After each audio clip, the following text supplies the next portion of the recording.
folks. Howdy. Good morning to you all. I'm Black Dragon. I'd like to welcome you to the Black Dragon Biker News Network, biker news you can trust. And as always, I'd like to thank you guys for tuning in from wherever it is in the world that you happen to be. Today on Black Dragon Biker TV, it's MC Protocol Friday, and this is wide open. You know, we want you guys to reach out to us and holler at us. You can ask us anything you want about MC Protocol today. Excuse me, no scripts, no gatekeeping, real questions, real answers, whether it's about MC structure and hierarchy or patches, colors, and respect, brother MC versus support clubs, boundaries, protocol, and common misconceptions, anything you guys want to talk about. We haven't done this one in a while. We want to hear from you along with open protocol discussion. We'll also touch on several developing stories that we have going up here on the screen. A suspected outlaw biker is accused of firing a gun inside of a bar in Bunnell to pop a balloon. We'll talk about what's being alleged and how incidents like this get handled legally and publicly. And we're going to get around to that story. The Indian origin leader of the Punjabi Devils MC has been convicted in the U.S. of arms trafficking. We'll briefly discuss what that conviction means and why this case drew federal attention. And finally, we'll address a major law enforcement operation up in Canada. Authorities have seized cocaine, firearms, and biker vests in a large-scale crackdown on a network traffic allegedly linked to the Hells Angels. And we're going to look at this story. It's going to be, these stories are kind of interesting because, is this the Hells Angels or is this some other people that get linked to the Hells Angels? Which is kind of interesting how their name, it says several clubs linked to the Hells Angels. The Hells Angels name is in the headlines, but the other clubs are not. It's just kind of always interesting to me. Anyway, this was titled, "What is the Hells Angels?" I think it should have been, "What are the Hells Angels?" But anyway, we'll have these open discussions, serious topics, respectful conversation, all today. As always, it's excellent to see you guys this morning. We'll be back in a minute and 7 seconds after this brief introduction. Hey, man, thank you guys for tuning in since 2016. MC Protocol Friday. Ask us. We'll even put the call-in number for those of you who want to call in, or we might even put the link to the show up for those of you who want to be seen on the show. Yeah. All right, be right back. Black Dragon Biker News. He's on YouTube. Black Dragon Biker News. Get yourself educated by his books and you'll learn how to move.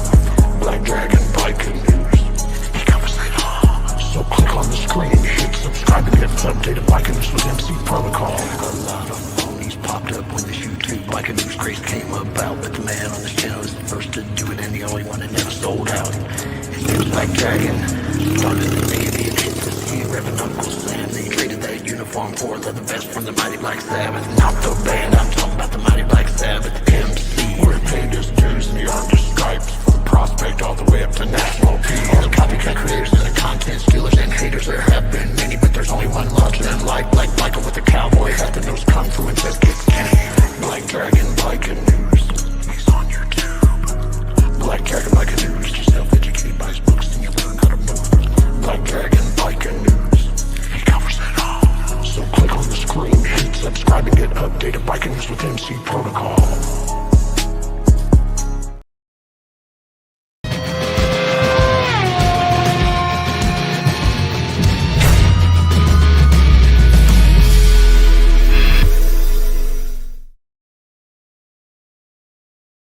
I met on the channel a few years ago, and all he was talking about Well,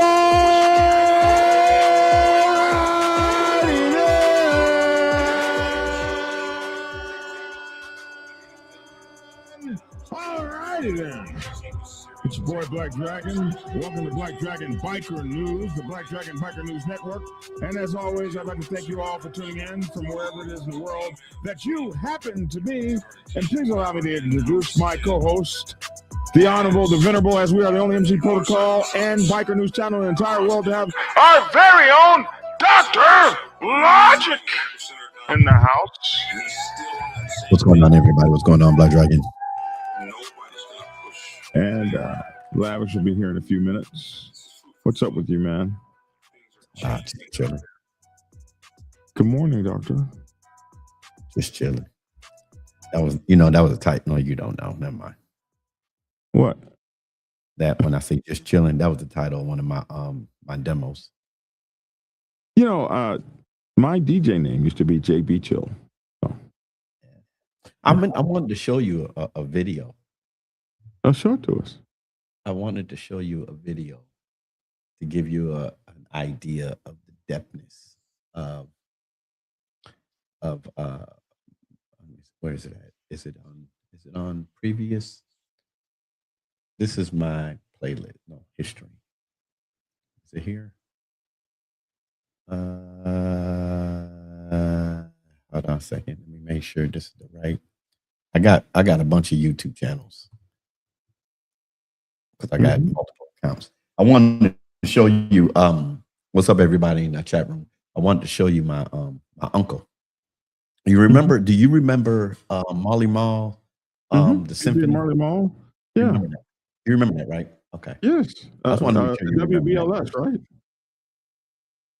I guess. I don't know if he's on the radio. WBLS in New York is, I think, where I first heard of him. Well, Marley Marl was he was the architect behind the Juice Crew.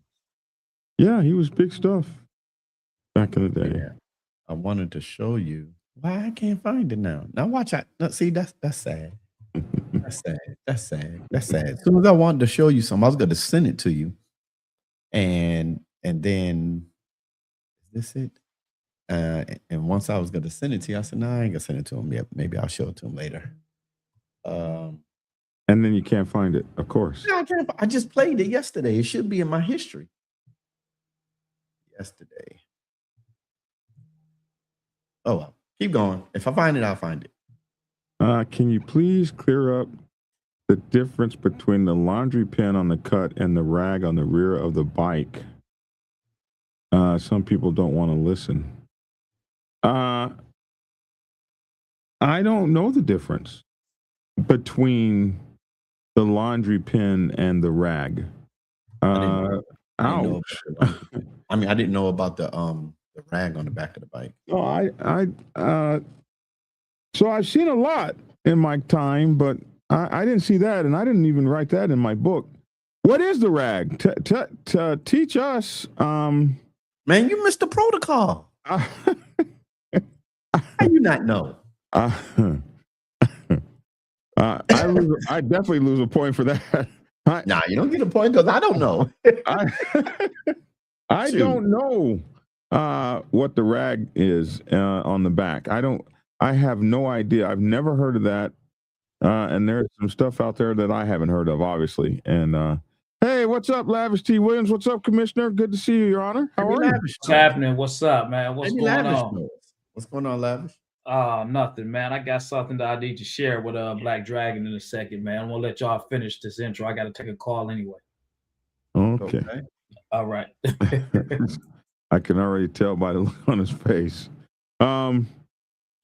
I don't know. So I know what the pin is for, and you can wear the pin on your back.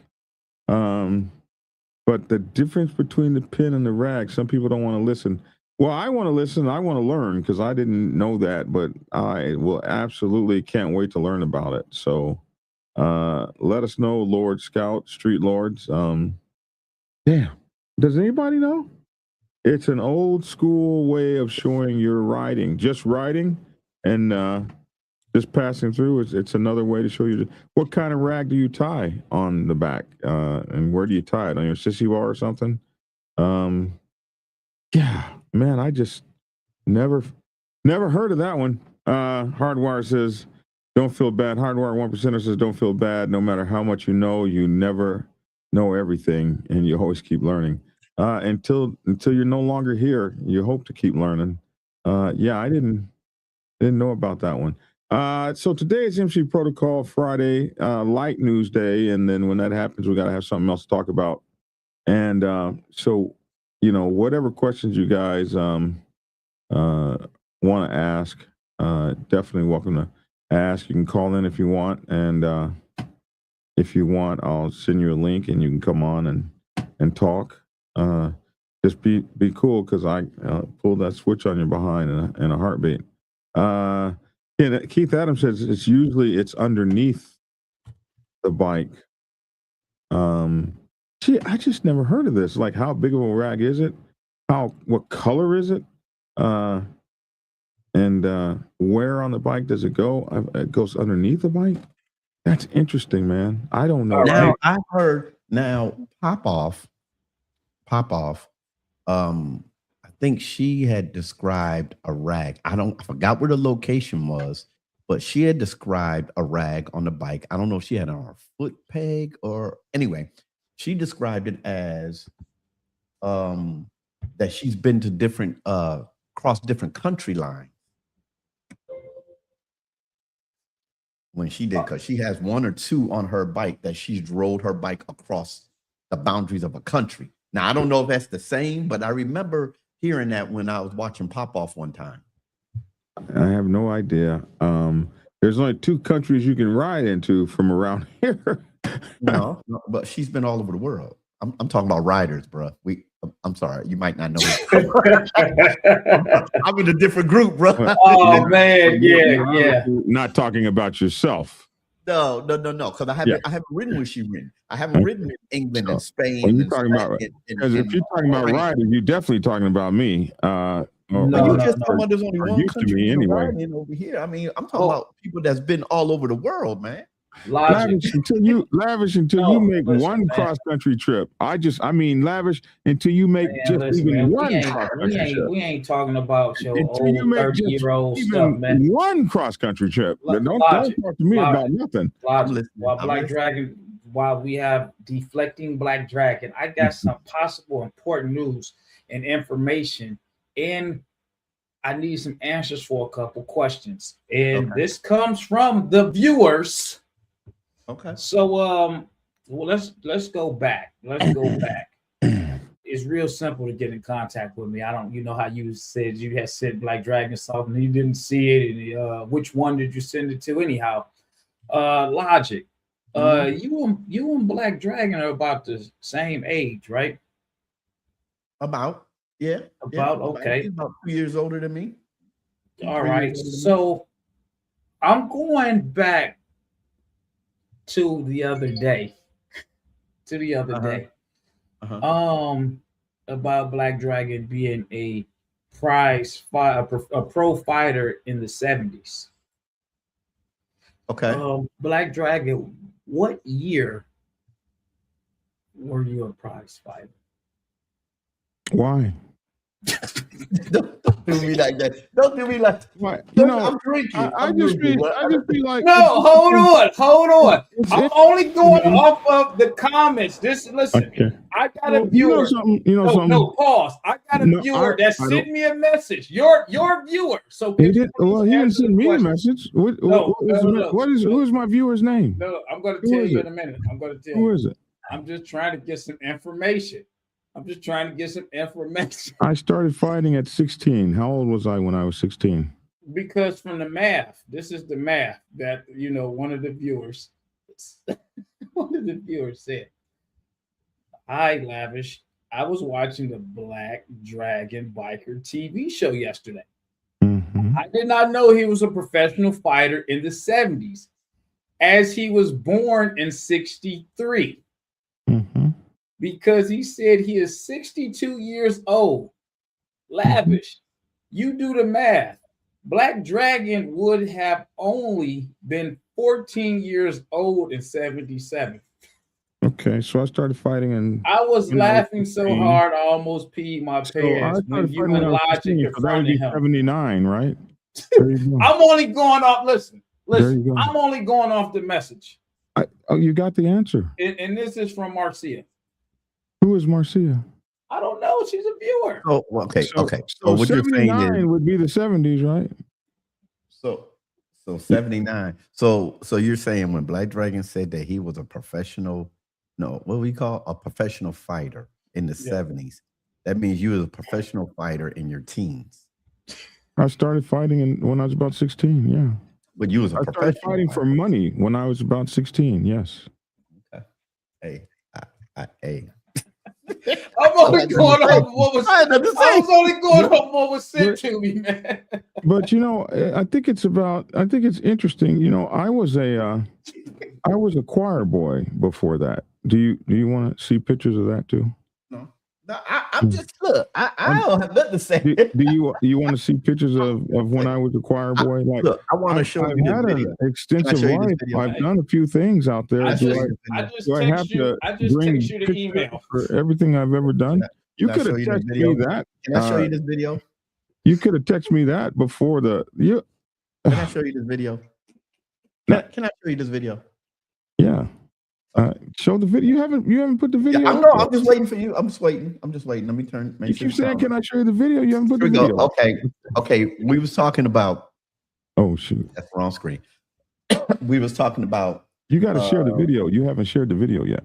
Yes, I did. I'm looking at it. Oh, I shared the wrong screen. I'm sorry. That's my bad. I shared the wrong screen. Hold on a second. Share screen. I shared the wrong screen. My bad. Window. Where is it at? That's StreamYard. It's this one right here. Let me get the sound.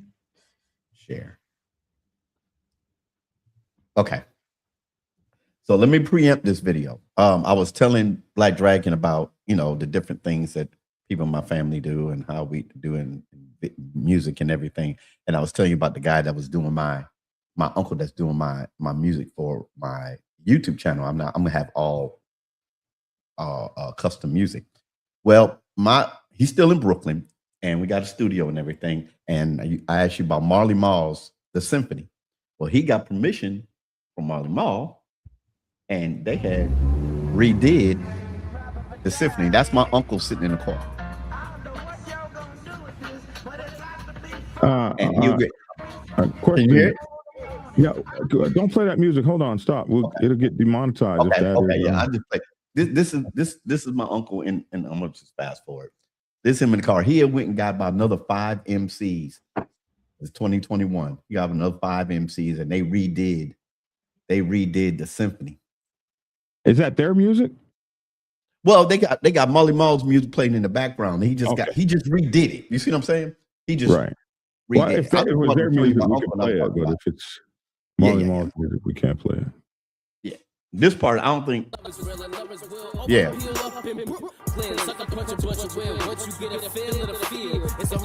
Wow. That's Brooklyn flavor. That's why I said when I was telling you about the Turner Clan, we got all kinds of different people that, in my family that does music, that does art, that does stuff. I would just want to show you that. I don't know these guys right here. His son, I think my cousin is the last one or the second to last one. His son is in this too. That's no, not him. Light skinned dude. But anyway, I just wanted to show you,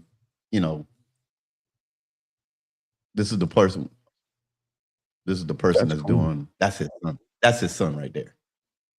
Oh, that is just completely cool. Yeah. I just wanted to show you that. Share that with you. No, I mean that is completely cool. Plus, they got some some good camera work going on. Oh yeah. He's in it. I mean, he's in it. Like when I was doing my my intro, I wrote my own rhyme. He's like, yo, Daryl, you're not trying to make a record. You're just trying to do an intro. Don't get carried away. I said, okay, you know what happens when I hear good music. You heard the music a little bit, didn't you? I let you hear it. Yeah. Okay. Yes. But anyway, let's get back to the topic. I'm sorry. People call you out, Brad. If you're the prize fighter, you can't. I would never said I was a prize fighter. I said I used to fight for money. I fought professionally. That's all that I did. For a time in my life, I thought I was going to be, I've been fighting since I was probably 8 or 9 years old. I mean, that's when I started. Yes, my uncle was younger than me. And I was fighting the whole time. I don't understand. I thought about it the other day. Where are your pictures? Like back in that time, we didn't run around. We weren't the selfie generation. Nobody had I didn't have a camera everywhere I went. I thought about it. I was a choir boy. I don't have any pictures of that. I was an altar boy in the church, in the Catholic Church. I don't have any pictures of that. Most of my life, I don't have a lot of pictures to show. I did what I did. You either believe it or you don't. I'm good with it. I'm not a fighter anymore, but it's something I did, and I'm happy to do it. Happy to talk about it, and people can believe what they want to believe or not believe it. I don't feel like you're calling me out. Let me see your pictures of you back in 1982. I'd love to see that. I'd love to see anybody produce all that. I have some. Put them up. Put them up. But no, but see, they're not digital. They're in a photo album. But I have them. That's all I'm saying. In order to, but when I think about it, I was in the military. I moved around the world 4 or 5 times. I've had a couple of house floodings, a couple of house burnings. I don't have a lot of stuff that I had from way back then, and the proof is in the pudding. But today is the selfie generation. You ain't nobody if you ain't got one of these, and it's showing the whole time. But this is the standard of today. But you can't hold the standard of today on some 45-year-old shit. It just doesn't work, in my opinion. But anyway, somebody asked back to the rag. The rag. Swole said it was Highway Smiley and them riding in Audubon. Because Highway Smiley and all them guys right now down there in Jacksonville, Florida for the Iron Elite event. My girls Snacks is getting the award. When now? Oh my goodness, when is that? Yeah, this weekend.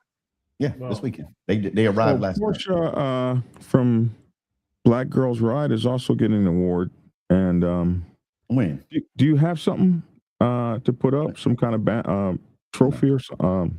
They just got there. That means it's this not weekend. Trophy, but do you have a flyer? I do not. You can go to Sarge's page and get it, or the Iron Elite page. If you have time, pull it up for us in the background. I'm not familiar with the page. I want to know where you store your cowboy hat while you're riding your motorcycle. For me, this really sucks because my cowboy hat is very big because I got a big head. So it's my left saddlebag on my motorcycle, and nothing else can go in there. So it really sucks because I lose a lot of storage space to take that cowboy hat with me. And since I always have a cowboy hat with me, I've had to get used to riding with just 2 saddlebags instead of 3. So if I take Tia and she gets an entire saddlebag and a half, it really does suck because I really have to pack light to take my cowboy hat with me. Lavish looks like he was about to drop a bomb. How do you feel about mixed race clubs? I plan on joining a mixed race club. Well, the Black Sabbath Motorcycle Club is a mixed race club and has been since 1975. We conceived in 1972. We officially launched in 1974, and by 1975, we had our 2 non-African American members. We had the white guy. His name was Staff Akers. He was a Marine, and then Running Cloud was Running Brave or Running Cloud was the other guy. He was a Native American. And the story goes that Running Cloud just was viciously attacking Staff Akers all the time. And it got so bad because it was like racial between the 2 of them. And it got so bad that the father, Pep, had to tell Running Cloud, either drop the racial BS, or you're going to have to leave the club because he made it up in his mind at a very early time in the Black Sabbath Nation's history that he was not going to tolerate racial divisiveness. And at that time in San Diego, it was very much a black side, white side kind of thing. So it was kind of groundbreaking for the Black Sabbath to take mixed race, to become a mixed race club. But because we were in San Diego, and San Diego was a military city, you had Oceanside that had the Marine Camp Pendleton base, and you had 3 or 4 bases. You had Miramar, you had 32nd Street, you had the submarine base, you had oh my goodness, the SEAL team base out there in Coronado. So you had all these bases of all these men, and they in all these different races. So Black Sabbath quickly integrated and became a racially diverse motorcycle club. Has been ever since. We had a couple opportunities to become like an all black club. When I became national president, that was something that had occurred to me to do, but I realized that we had to keep the same traditions that we started with. So how do I feel about mixed race clubs? I think they're awesome. I think they're amazing. We also grew up as a motorcycle club. I grew up with the Chosen Few Motorcycle Club, which was the outlaw club in that area. At one time, our clubs were brother clubs, and they too were a big mixed race club. And then out there, we had the Soul Brothers, and I had an opportunity to know and meet and be taught by Heavy, who was one of the founders out there of the Soul Brothers. So I really came from a diverse mixed race motorcycle club area with the Soul Brothers, the Chosen Few, and the Black Sabbath. And then a lot of clubs out there weren't as much on that racial thing. So if you're going to join a mixed race club, Brad, I think it's a good thing for you to do. I think it's awesome. A lot of the 1%er white clubs today call themselves mixed race. They just don't let black people in, so they have other races. So in that aspect, they are mixed race. And then some of those top 1% clubs do have some black members. I met the first black pagan, not the first black pagan, but a black pagan here in Atlanta. That did happen. I saw it with my own eyes. So we, it moves on. I think maybe before long, all clubs will be, well, most of them say they're mixed race, but maybe all clubs will have all races in them, and maybe we'll see that, and maybe we won't. But yeah, I think it's cool. That's how I feel about it. You can ask the guys how they feel about mixed race clubs. No, I agree with what you said too. You put it into context as well. When you say mixed race, you say mixed race, but that does not necessarily mean the mixed race has black, because you can be Indian, Mexican, and any other race non-black. I've seen that too. I'm not opposed to the mixed race club. We got different races in our club, and it's a balance. I also know this is funny. I also know whites that don't realize that they're actually white. Yeah, I mean, I know white people that don't like white people.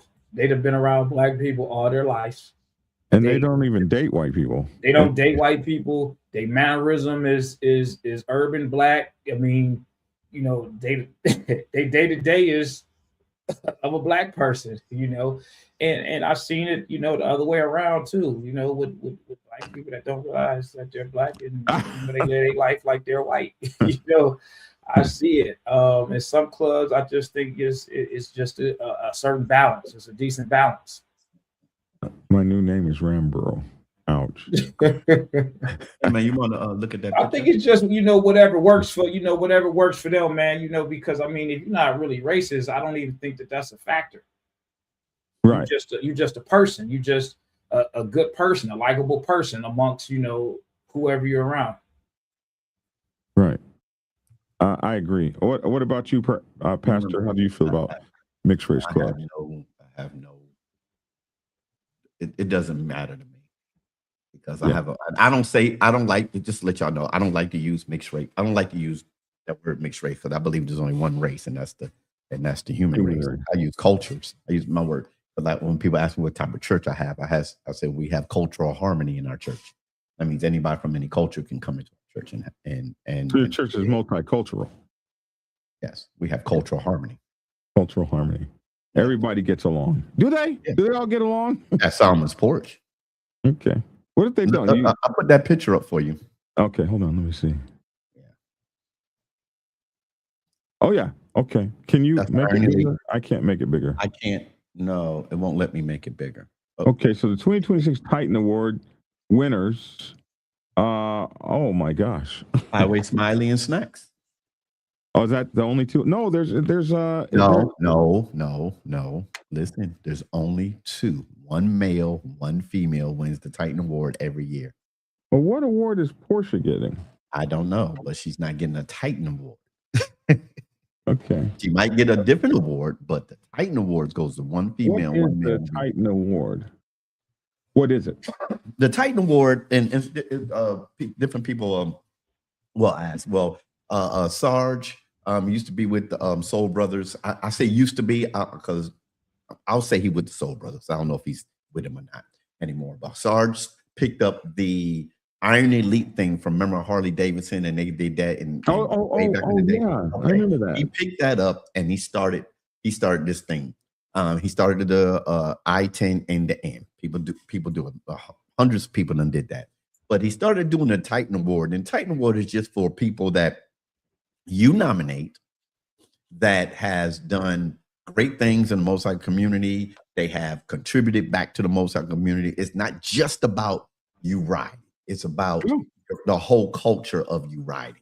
Okay, anybody can ride across country, but what are you giving back to the community? What are you sharing? Where have you been? Now we know Snacks, in my opinion, Snacks should have won 3 years ago. Snacks did the top to bottom, the first female on a Harley Davidson that ever did that.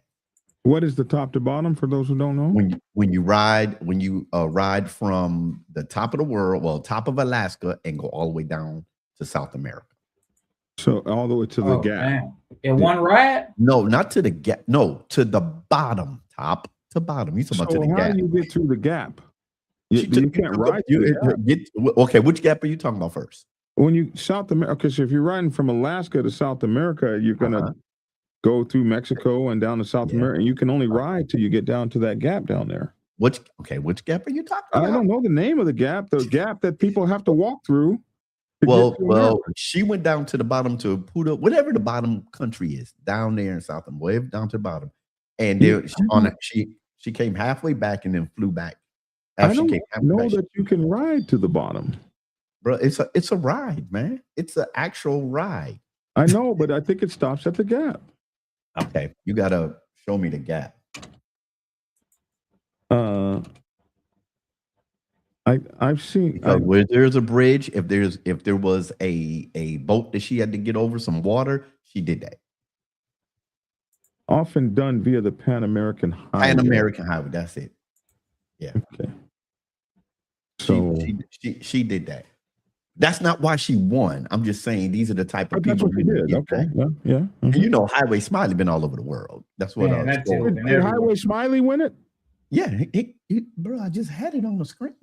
Is he the one on there as well? Yes, I figured he might have won it. Highway Smiley. It's Highway Smiley and I figured he might have won it a long time ago because he's like I said, you got to nominate the baddest rider in the world. You have to nominate. People have to nominate. Yes, riding a motorcycle to the bottom of South America, typically Ushuaia, Argentina, is a popular, albeit challenging adventure, often done via the Pan American Highway. The route requires navigating a diverse terrain from high altitude Andean passes to the Patagonian desert, often taking months to complete. Because those highways and roads down there are bad. That's why you see the bike she was on? That's the gap I'm talking about. The primary obstacle is the Darien Gap between Panama and Colombia, which requires shipping or flying the bike. Right. Because I knew you couldn't ride through the gap. She went through that then. She shipped it. Or whatever she had to do, right? Yeah, whatever she had to do. Couldn't ride through water. That's just one of her. That's one of her accomplishments. The Darien Gap is not water. It is a forest that there are no roads through. And if you are coming to America via South America, like you're going to come here illegally, you have to cross this gap. And it is full of coyote, the coyote people that you got to pay the drug cartels to go through there. And if you don't pay, you get killed. She had escort. Yes. It's she definitely wasn't riding by herself. Where is it at? Here it is. Oh, okay. Am I still sharing? Yeah. See right here? That's when she was in, what's your name? That Ushuaia, Argentina? Whatever that is. Wow. Touch one of those pictures so we can see the whole picture. Wow. See, yeah. This was Alaska. This was and that's Alaska. the way you have to be dressed, and you ain't riding you're going to be on some kind of adventure bike, bro. You're not riding Yeah, that. yeah. You're not gonna be on a heavy. Have you ever rode one of those bikes? I have never ridden an adventure bike. Yeah, me either. I know Highway Smiley got one. I have ridden dirt This bike. where I got to go. And stuff Just like near that. you, Lavish. That's the mile marker 0, isn't it? No, it's not. Oh, is that the? Oh, that's that one that's near Minnesota, Wisconsin. Yeah, that's when you got to go into Canada. Canada, get back into Minnesota. You actually got to cross a border to get to the other side of Minnesota. You got to cross into Canada to get to the other side of Minnesota?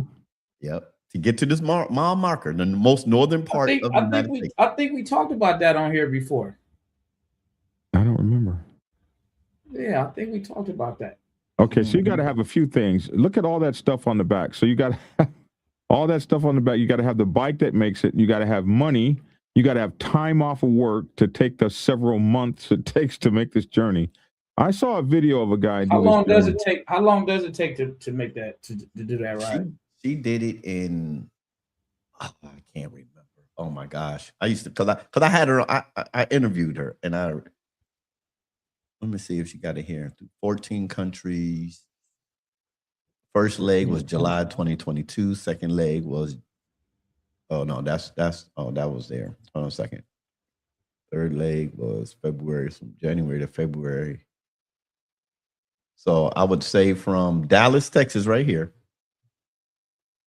all the way down to here, it took her almost a month, well, a couple of weeks. Jeez. So I saw a video of a guy do this run. So some guy did it by himself. And basically, it was the worst ride. He was alone the whole time. He was by himself. All he did was ride from hotel to hotel. He didn't know anybody. I wouldn't want to do that alone. He didn't know anybody. He got sick. It was miserable. The roads were rained out, and it just seemed like a miserable ride for him. There was no fun. There were no friends. He was afraid for his security the whole time. Had to park his motorcycle inside his room and stuff like that. His motorcycle broke down on him. He had to get Hers did too. Jungle and all kinds of stuff. It was a very tough ride for that guy. Hers did too. Her battery went out, and she covered it. I mean, if you followed Snacks, she covered her entire ride. Her battery went out. They had to find another battery. They had the wrong battery because it had the wrong type of voltage or something like that. Then she had to get a battery and everything. I mean, it's an adventure, man. Not everybody can ride like that, you know. There's not that many Snacks. There's not that many Highway Smileys. There's not that many, Black Dragons. I'm just saying there's not that many people like that in their category. What y'all say, what I learned from the motorcycle set is that there's levels to this. And don't try. And if you want to move to the next level, stay on your level. Yeah, if you want to move to the next level, take your time. Take your time. Ride Dragon, your ride. did you do the 50 states? No, I haven't done all 50. I haven't ridden in Alaska, and I haven't ridden in. I mean, not sorry about that. The lower 48. I think I've ridden all the 48s, if I can. I think so by this time. I don't have no desire on doing it unless I'm actually have a purpose to get to a destination. You know how they say, did you do the 48? Like, I would do that if I had a purpose. Like, if I say I was riding and I had a goal to get to a certain place, and then I was just taking my time, okay, from Detroit to California, I would probably ride to California one way and then come back a different way. Mm-hmm. I don't have no desire just to say I did it just to do it. I thought I used to think I was a writer, and then I met people like Reef and Highway Smiley, and there's another Smiley in the Buffalo Soldiers. His name is Ken, and other guys like that. When I met people like that, I realized that I rode a lot, but I wasn't a writer like those guys. The other thing is, I rode for a different reason. My reason for riding big distances like that was I was sticking up Black Sabbath chapters. And so that's what I wanted to do. I wanted to spread the motorcycle There's club Reef, across the nation. There's Reef there. and So that was my primary reason for getting yonder and riding cross country. It wasn't really to prove myself as a rider, but to spread my motorcycle club across the country. That's kind of was my primary focus. I think Right that's there, that's I right think that's there, mine. that Is what room. you just said. This is a room full of just people that just ride cross country.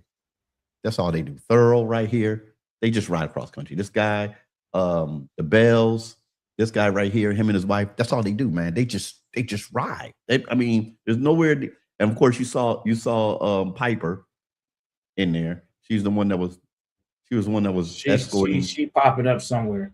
I mean, Piper popping up somewhere. She gonna be somewhere.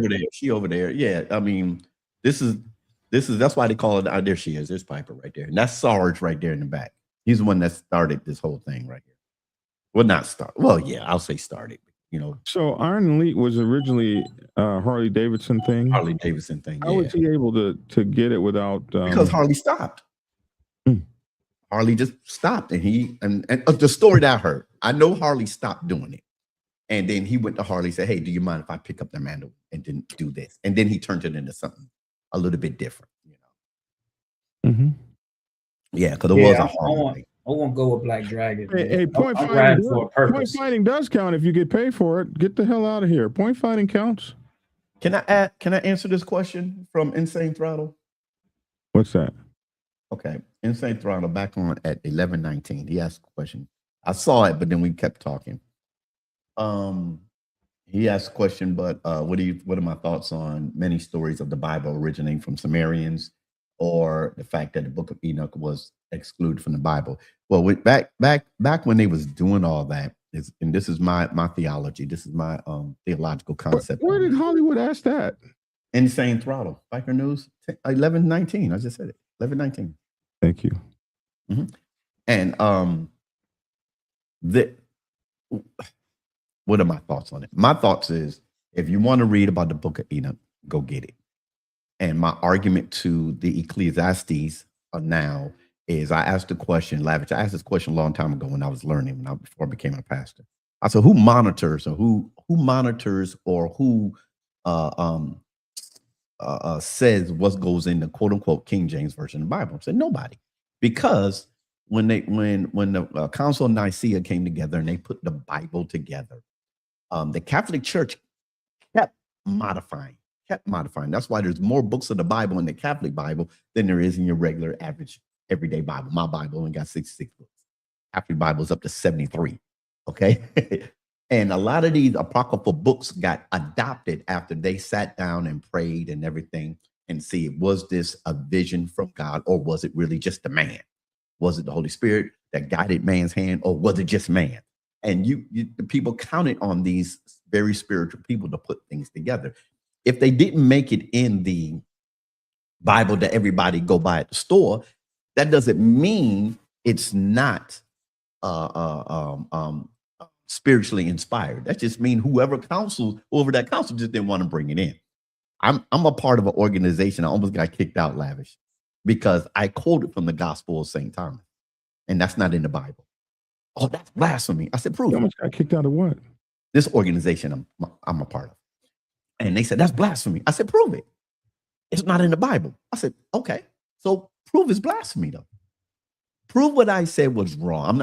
It was just something about Jesus. I said, prove what I said is wrong. They couldn't prove it. I said, so stop putting your laws on me.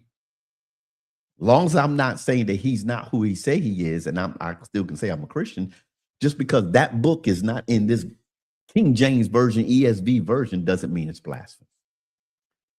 So people, when you follow churches or when you go to churches, know what your conviction is. Know know where the Holy Spirit is taking you. I subscribe to one school of thought. That's why we're non-denominational, because each denomination, they have to follow one school of thought. And if it doesn't follow the school of thought, they're not going to teach it. The Catholics don't preach what the Episcopals do. The Baptists don't like the Church of God in Christ. The Church of God in Christ don't like blah, blah, blah, blah. I said, nah, I don't want to subscribe to none of that. So my thought on the Book of Enoch, I have it. I Hey, have a Black Quran. Dragon. I have all that. Snap out of it, man. I think I'm in Bible school right now, man. No, he asked the question. Bible study right now, man. He asked the question. What? Sunday school, I'm in church. Yeah, that's the question. I never knew really about the Book of Enoch really till just now. I'm so dumb.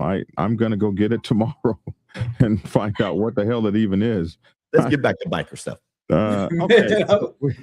I'm sitting there. Hey, I'm in one of those moments with Logic where I'm telling Black Dragon, "Hey, man, Black Dragon going all around." I wonder why you just called him my name. I'm sitting there like, "Hey, Black Dragon, man, what's going on, man? Did we in Sunday school right now?" My bad. I got carried away. Let's get back to biker stuff. Yeah, everybody does. Yeah, you're right. People in the comments said this is not church. You're right. I'm just like, man, hold on, man. Hey, you know, I wanted to hear Sunday. it. I wanted to hear it because anyway, we do have some questions here that people have been asking that have to do. I've started them. Okay, so I want to know my cowboy hat we did. How do you feel about mixed race clubs? We did. I joined an RC with no vertical or lateral structure. Everyone is equal and the chapters are independent. Even the founder is just a member. You have any thoughts on that, Black Dragon? Well, so the Knights of the Round Table, there have been many clubs like that have decided not to have that structure.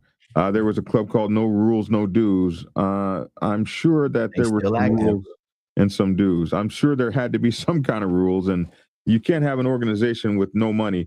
So maybe there was no dues, but everything was done by donation. Who knows? But in order to have an organization, there's got to be some kind of leadership. Even if it's the Knights of the Round Table, you got to elect somebody that when the round table says this is what we're going to do, somebody has the job to make sure that gets done. I think that any kind of brotherhood, sisterhood, familyhood that you join that works for you is grand. And I don't have anything negative to say about what works for you.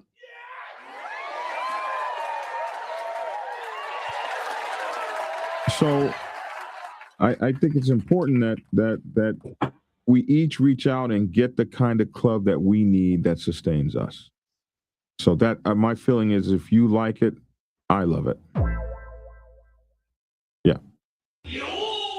Okay. Mama Iron Ranger says, I don't have a lot of documentation through photos of things I've done either. Somebody said you're back in Black Dragon in a corner. I don't feel back in the corner. I mean, we rib each other hard, and that's the way it is. The life I've lived is the life I've lived. The life they've lived is the life they lived. You can only just, no matter what you tell somebody. I can write one of these books, man, and say everything about everything I've ever learned.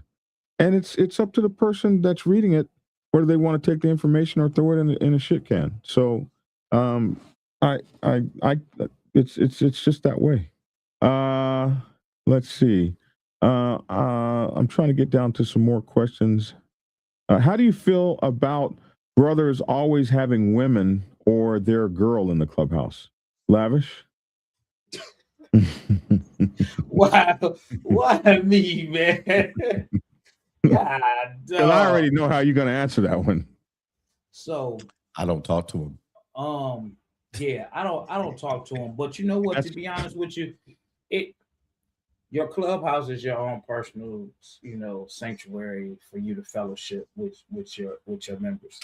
And every time you go down to the clubhouse, you never know what you might be getting into, what you might be dealing with. But then at the same time, who's to say that you can isolate or, hey, don't bring your girl down here or don't bring, this down here. I mean, I think, whatever works for you and your club, as long as it's not any, club business going on, because, outside of a party night or a hangout night, you might go down there because you're in the area. You might want to sit around and watch TV.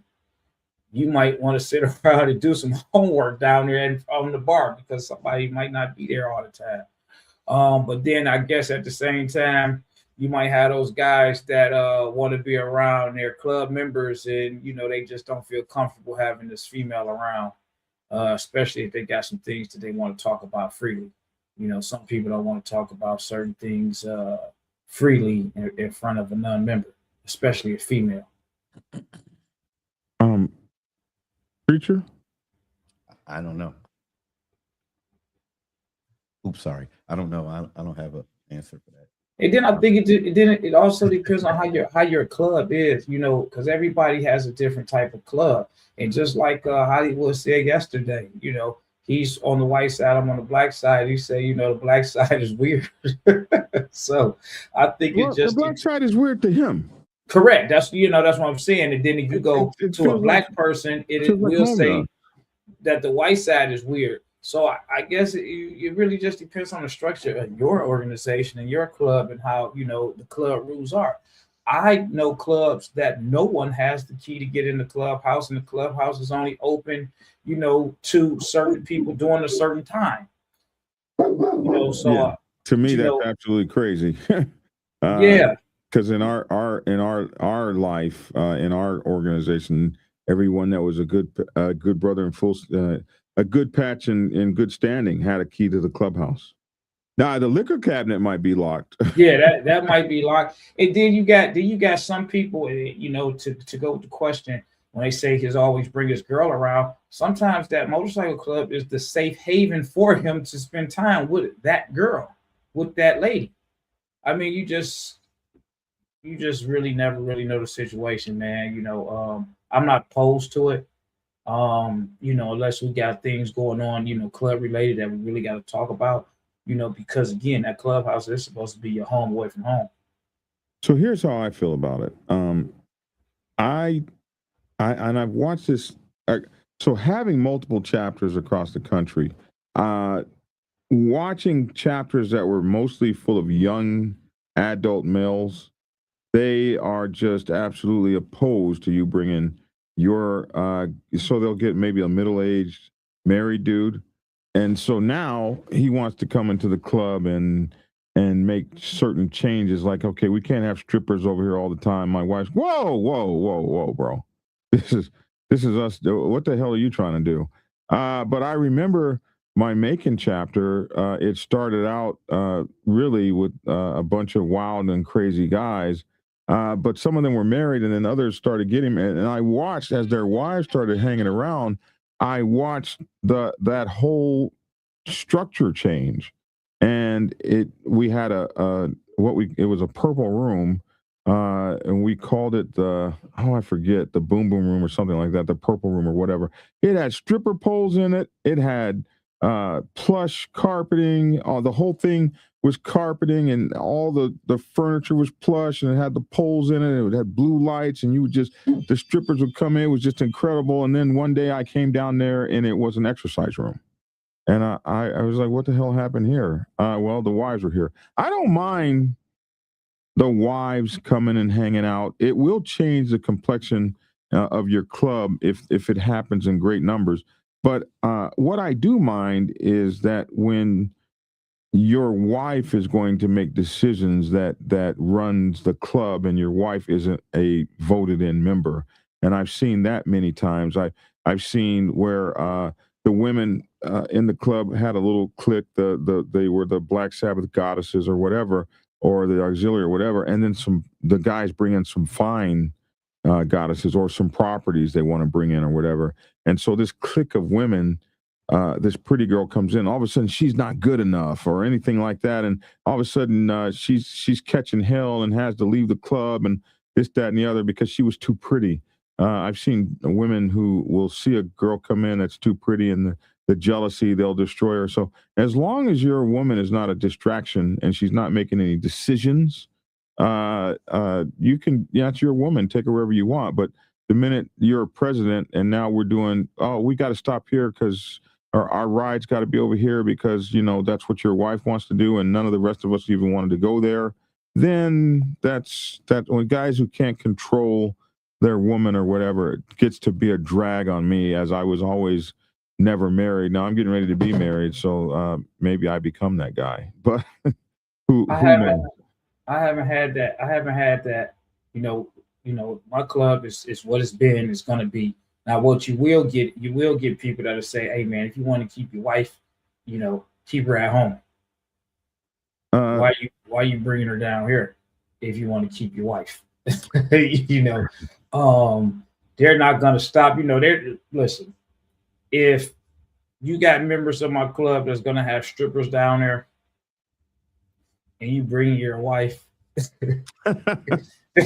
my club, they not about to say, "Hey, BD got his wife down here." They just gonna be like, "Oh, okay. Hey, wife, how you doing?" The strippers, they can set up over here in the party. It's gonna be what it's gonna be because that's where they're at to be themselves. It's almost like the barbershop. You know, back when I was growing up, the barbershop, you never had women that came into the barbershop. Even the mothers, the single mothers that dropped their kids off, they dropped their kids off.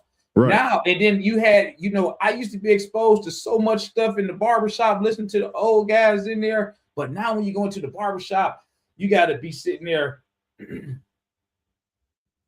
Yeah. Well, now you got women barbers. I didn't see a whole lot of that back then either. But no, you didn't see a lot. But you know, the atmosphere, you know, changes if you allow it. You know, certain things. This is how it is. You deal with us. You got to accept us, and this is what it is. So, wife, if you coming down here, you this, and you know that's that. But that doesn't mean that your behavior has to change because of everybody else's as well. You know, like I say, you got some clubhouses. Well, you got some members that you know they can only, you know, partake with their lady, whatever situation that they're in at the clubhouse. Some people don't want to be in the public. In the bike world only knows this lady to be your lady. And you might have a whole wife that no one knows of until your funeral. Right. You know, because I see that all the time. Yeah. You know, so that's why that woman is always at the clubhouse with that guy, because this is his safe space. He doesn't have to look over his shoulder and all that. So I'm not opposed to it. You know, I'm not opposed to it. As long as they're not making decisions. Correct. Your mama's house. Yesterday you were talking about the differences between the white 1% clubs and the black 1% clubs. Where do the mixed race clubs fall in that? So that difference isn't between all white and all black 1% clubs. There are some black 1% clubs that get down just like the white 1% clubs. And then there are some that are vastly different. Now, there are a lot of creators, especially there's a few on the black side that have always pointed out how bad the black clubs are, how they don't know protocol or whatever. It's BS, and those creators are BS people to me. And I could name a few. The fact of the matter is it's different cultures and we evolve different ways. And so because we evolve different ways, we had different experiences in America. So you don't really see necessarily the as negative a role of women. Black people come from slavery and stuff like that. So we are a little bit different in how we accept some things, or like this whole thing where a club is going to beat you up for you to come in, and your club brother punches you in the nose, your sponsor punches you in the nose or blackens your eye when you do something wrong. You don't find a lot of black men that are going to be going for that kind of stuff. Or I've got to leave my motorcycle when I leave the club.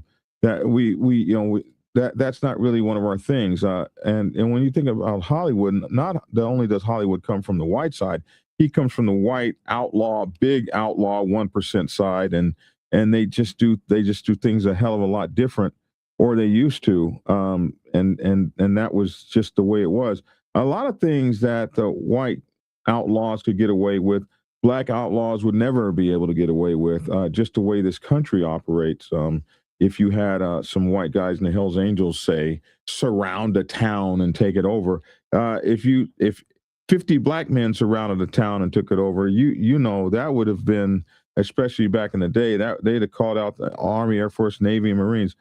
There's differences in the cultures because the cultures came from different experiences.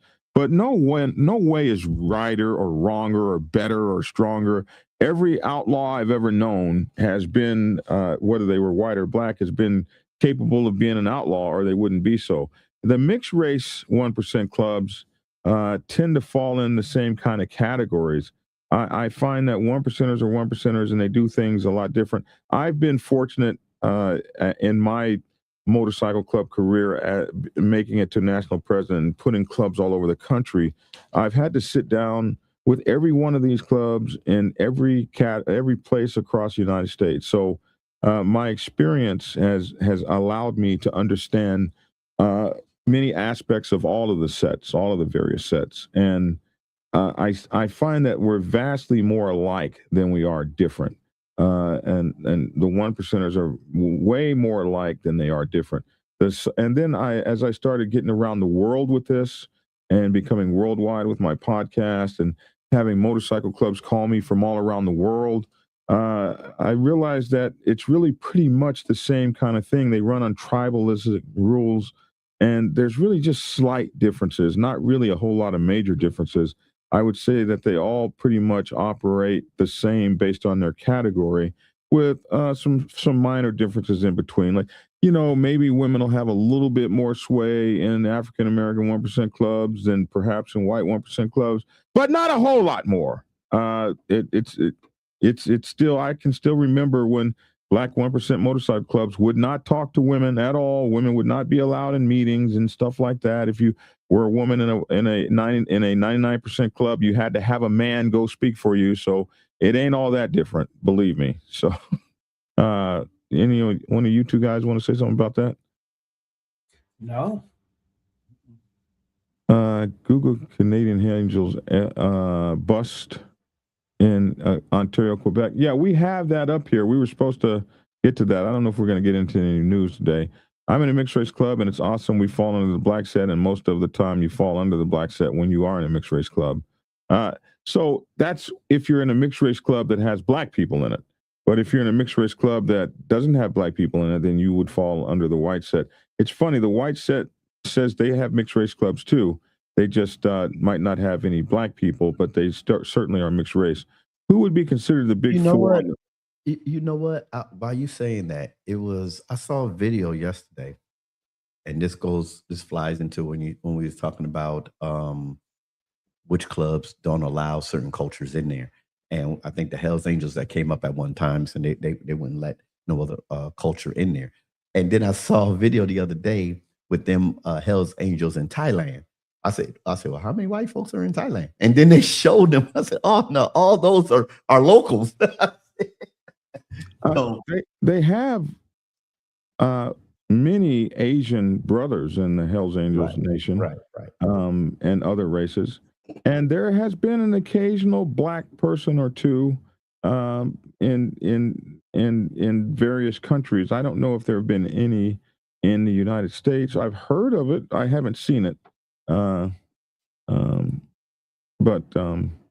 it's definitely there. Thank you, Hellfighter. And Hellfighter is a preacher as well. And he said he liked what you were talking about.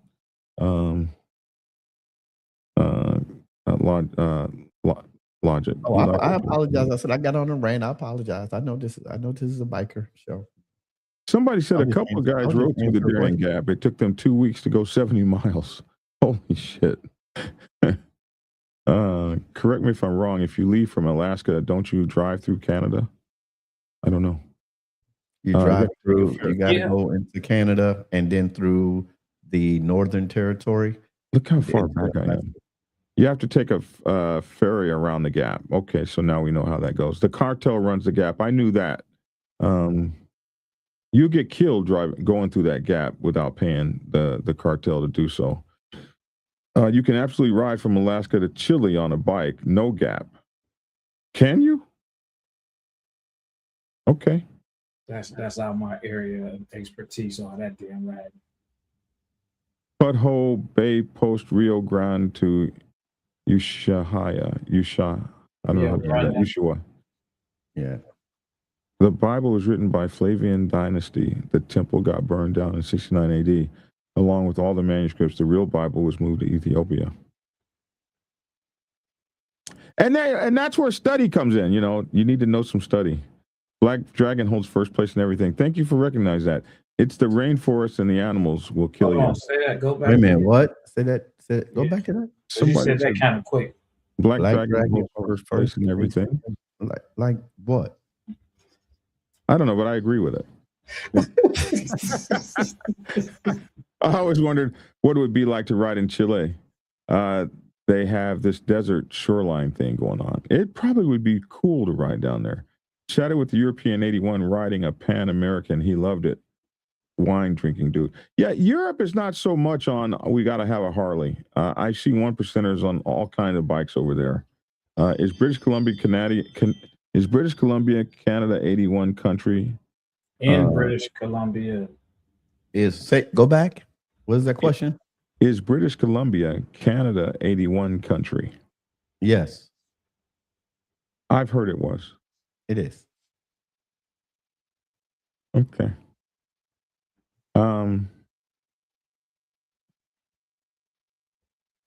Harley Davidson Pan America, they are wicked. The Pan American Harley Davidson. Somebody said they've done the ride on bicycles too. We did Hyder, Alaska. It was 9 of us. We camped most of the time. You know, camping in Alaska.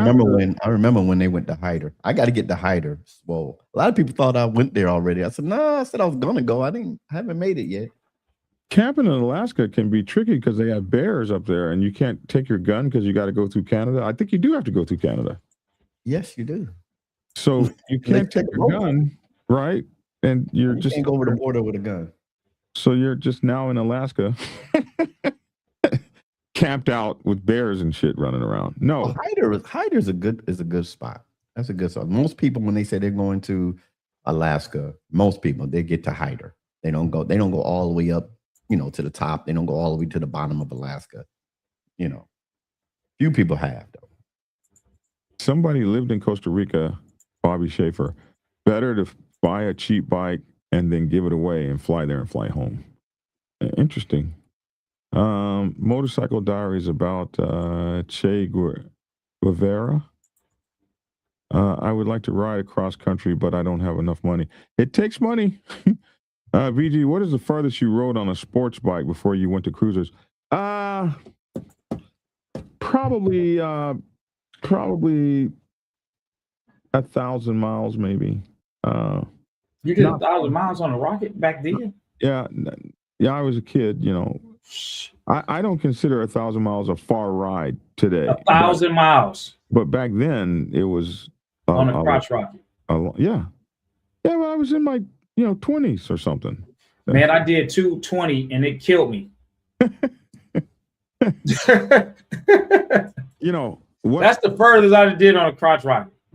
I remember when I joined the Black Sabbath and I had my Gixxer 1100, and I was riding with all the guys, and I had these little saddlebag things on it, and I must have looked like a total. Had saddlebags on a Gixxer? The cowboy ones, like they were ones you take off and sling over your shoulder, and then you throw them on the back. On a crotch rocket. Yeah, so I must have looked like a total goober, right? Yeah. Yeah. And then I had my leathers on and my Black Sabbath prospect patch. I didn't look like a crotch rocket rider at all.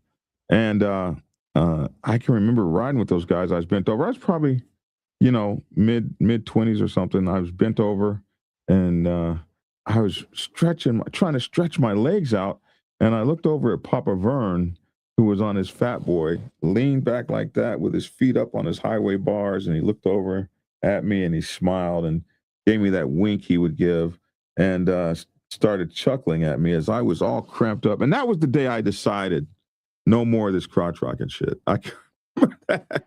And we were just riding from San Diego to like San Bernardino, and it was horrible. So when you had your crotch rocket, before the rocket, it wasn't no cruiser that you was riding. I had a Seca 750, I think it was. Was that a cruiser? That was a cruiser. It was it was actually pretty fast. I forget who made the Seca, and I also had a at one point I had a one of those was it a VMAX? At one point I had that, but I was mostly on crotch rockets. Yeah. Man, I remember the first time I went from the crotch rocket and I rode that hard. It changed my life. Hey man, go back. Sprite. Go back to Sprite. She's feeling like we don't like we don't. Are see you her. answering my email question? What email question? She said It not was feeling the probably- love. Y'all just look right past my comments. She What's was the email? Was that you that emailed me about Black Dragon? Was no, that? Sprite earlier said something about the clubhouse. Where, earlier when? I've been At going 11:45. That's my question. I I haven't made 11:45 yet. dude, you way behind. Yeah, I'm at 11:33. Let's get to 11:45.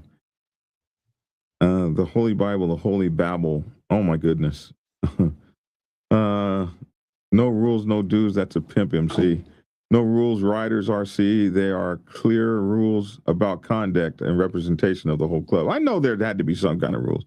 What's up, Hollywood? I found paperwork on Stacks. Last guest, the mob rat. Woo, boy, that flames. You don't want him on your ass. I apologize for that rant. Oh man, we were way back. My question, BD, how would you have handled the situation in your club that happened to the Goose?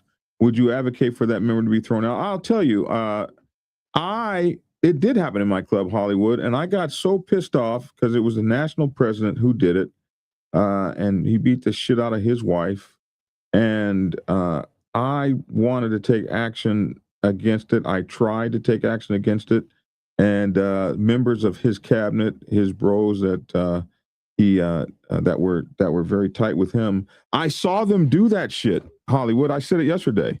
I saw him do it. Well, we're not going to talk about that man's family business. He embarrassed the entire club in front of the world, and his wife at the time happened to be a what do you call it? A support club for 1%. She happened to her women's motorcycle club was a support club for a 1% motorcycle club.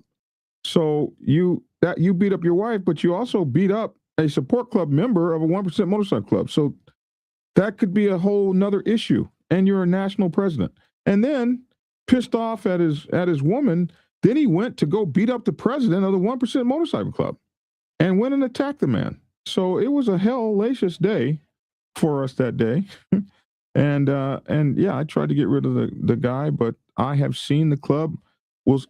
That's why I say it's not shocking to me. The club, his boys stood behind him like, oh, we're not going to talk about that man's personal business. So when people come up with all this damn shock, I can't believe this happened. Like, it is not uncommon in the motorcycle club world for there to be Neanderthal thinking about what happens to women.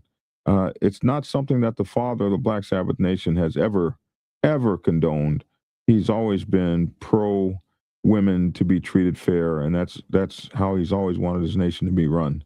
Not everybody that was in it operated that way.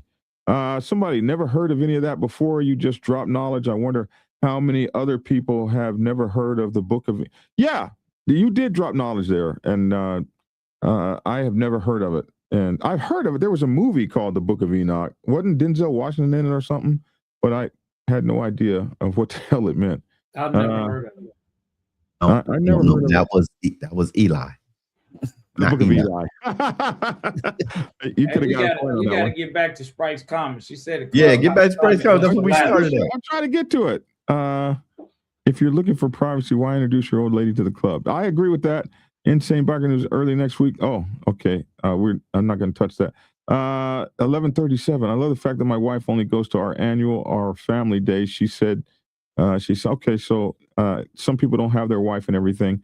If you go into someone's clubhouse, you can expect them to curb. You can't expect them to curb how they act just because you brought your woman. Agreed. I have an entire roster of the main pagans to do background checks. Oh, Flames. Do not do background checks on the entire roster of main pagans, Flames. Don't do that. Did you see my question? No. Write it again, Mr. Fresh. I don't know if we got it. Unless they share the same patch. Girl Lacey. Yeah, that's the one I wanted to bring him Davis. on. You missed a whole lot, Black Dragon. I'm trying to catch up. You don't help. I do. I can't help when you. I'm not going to keep interrupting you when you on your long. Anyway, go ahead. Unless says the one who did the sermon this morning. But anyway, unless they share the same patch, the significant other should stay home. That's your time to bond with your club.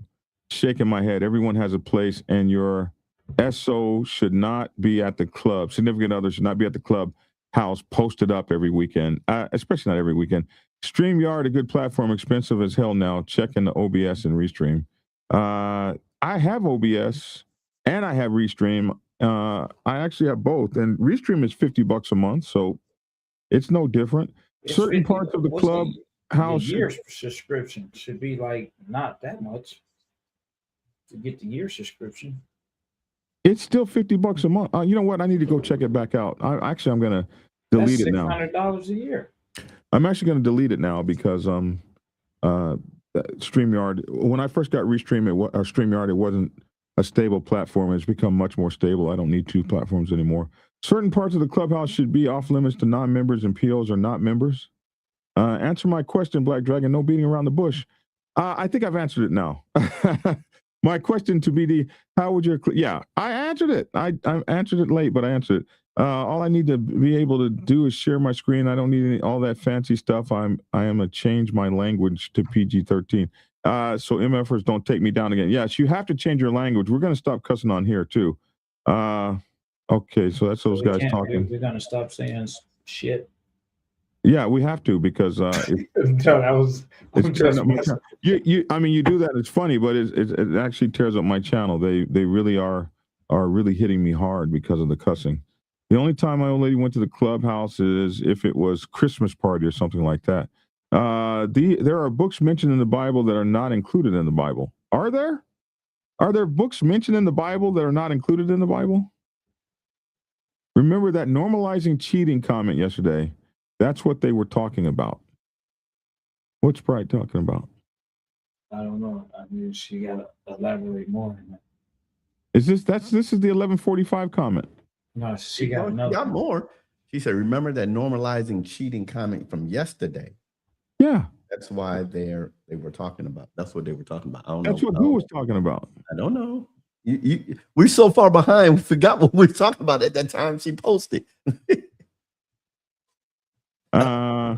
Black Dragon doesn't want to inject himself into that. We all know Stacks is a Fed, and he does Fed. I don't know that. We don't all know that Stacks is a Fed. I don't know that. There will be people who think the clubhouse is just for cheating and mess based on what was just said, especially if they were brought up on the set like me. Oh, she's talking about y'all. I guess that's what she's talking about. Let me explain. That is subject to whoever thinks that. You got 20 different people. You're going to have 20 different ways of thinking, 20 different mindsets. That could be that safe haven for that one guy who is cheating. That can be that safe haven for that one guy that wants to get away. So me speaking, if that's what she's talking about, on the guy who might be bringing this old lady down to the clubhouse to get away, not to be seen, that doesn't say that that's everybody in the motorcycle club or in your club. That's just one of the reasons why, for that question that was asked, or how do you feel about a guy bringing this girl down there? Well, that might just be the reason that one particular guy comes down to the clubhouse with his lady. That's just my opinion based off of what I've seen. It doesn't condone cheating, but if you're going to cheat, you're going to do what you want to do. Yeah. But she is right, though. People might think that nothing goes on in the motorcycle club except monkey business. And to the 1205 comment, you're right. Black men don't cheat. There's a 1205. We're at 1155. Yeah. Let's try to get to 1205 real quick. Not feeling the love. Y'all just look right past. No, we just hadn't gotten to it yet. We're coming. Nice thing about a crotch rocket is that if it doesn't take long to run 1,000 miles, if you can stay away from LEO. I've done long rides and my knees were killing me. Now I ride a Geezer Glide. You can ride hard, but if you ride hard like that, you're only going to ride 95 miles before you got to find you a gas tank. Listen, man. That crotch rocket stuff, I got a rocket now, and that thing is not that friendly. It's not what? It's not that friendly. I mean, you can ride around the city and be just fine if you're making a few stops, or from one side of town to the other. That's not a comfortable ride when you haven't been on the rock in quite some time. Okay, so here's the one. If you're riding through a state that you're not recognized in because a diamond made it a no-fly zone, do you take your colors off at the state line, or does the safety pin work? No, the safety pin does not work if it's been made a no-fly zone. You take I that agree. off, especially if you're by yourself. Take it off and put it in your saddlebag. It's better to be safe than sorry. A lot of one percenters don't. A lot of young one percenters don't even understand what the safety pin means. And the safety pin, and I wrote about it in Motorcycle Club Protocol 101. The safety pin is never should be never used instead of making a phone call and getting a traveling pass. If you have a traveling pass, then you're good. You've called the one percenters in that area. Let them know you're coming through, and you got a name of somebody. So if you get pulled over, you can say, well, call Logic of the such and such 1% crew. He's in your own club, and he gave me blessing to fly. So now the BS stops. The safety pin can work, but so many people wear them now and don't even know what the hell they mean. And I wouldn't depend on the safety pin anymore. That old school MC protocol has been forgotten. And you can say, "Well, look at my safety pin." It don't mean jack no more, man. So I wouldn't depend on that. If you got this situation going on, you'd be better to just call that 1% sergeant at arms and say, "Hey, I'm coming through," and get a blessing that way. Hellfighter Preacher Man says it right here. I will often call ahead. Depending on the club, I bury my cut. Usually, if you stay on main highways, you don't have a problem for the most part. But the gas station can always be a place to get caught. But Preacher Man says it right here at 12:06. I always call ahead anyway. And there's nothing that beats calling ahead. That right there, you got a name, you got somebody you can call on. Someone said Restream is now $20 a month. That must mean they're not doing so great. Swole Guy Brown, sorry for the late comment, but thank you about the drag rag. Okay. Black men don't cheat, says Muscleplex. Black men don't cheat, says Big Hooch. The problem is I have a 3-piece decal on the bike. Yeah. Decals can get you caught up at the gas station too.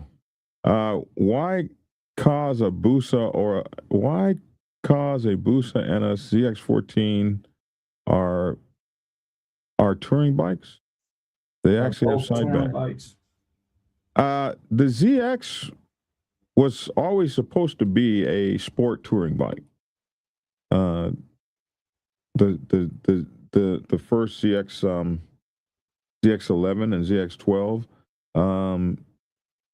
The ZX14, I think, is a Kawasaki. No, the XS. What were they? XS11, XS12. They were Yamahas. The ZX were Kawasaki's. But they were always built as sport touring bikes as well. And they used to say that the Hayabusa was a sport touring bike. More heads and more sit up than I don't know if I ever believed that, but that's what they used to say. Good morning, gentlemen. I've been in Georgia for about a year now. Been riding alone. Black Dragon, how would I approach a specific club that holds the keys to the state on the black set? How should I approach to get a introduction to be one? You must know one.